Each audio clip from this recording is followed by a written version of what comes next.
The Voice of Prophecy, July 27th, Offertory Reading Devotional. Then I saw another angel flying in the midst of heaven, having the everlasting gospel to preach to those who dwell on the earth, to every nation, tribe, tongue, and people. Revelation chapter 14 verse 6. HMS Richards was born in the state of Iowa on August 28, 1894. At age 17, Richards decided to follow in the footsteps of both his father and grandfather, becoming a preacher. One day, his brother, a driver for a U.S. senator, invited him to a demonstration party for something new in the area, a radio station. Young Richards didn't miss a word of what was explained and started dreaming of using that technology for the preaching of the gospel. Upon graduating in 1919, he started a career as an evangelist and went on to preach in tents. To grant larger audiences, Richards chose cities with radio stations and paid for short commercials inviting the listeners to the meetings. On October 19, 1929, he gave a 15-minute sermon at Los Angeles KNX, with some prophetic reflections.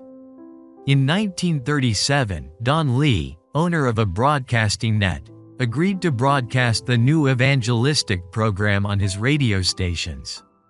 Thus, the program The Voice of Prophecy was born.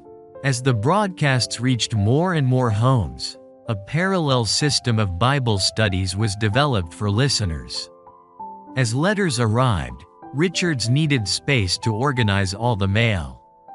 Not having much choice, he renovated a chicken coop and used it as the first The Voice of Prophecy office.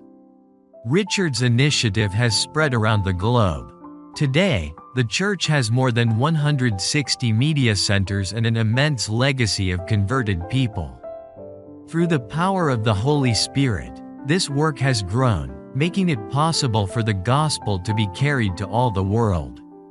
Through our tithes and our promise offerings, we can participate in this and other powerful gospel preaching initiatives. Ellen G. White states, "Should all who claim to be sons and daughters of God conscientiously meet their obligation to God and their fellow men in tithes and offerings, an abundance would flow into the treasury to sustain the work of God in its different branches throughout our world." The Review and Herald, May 16, 1893. Appeal.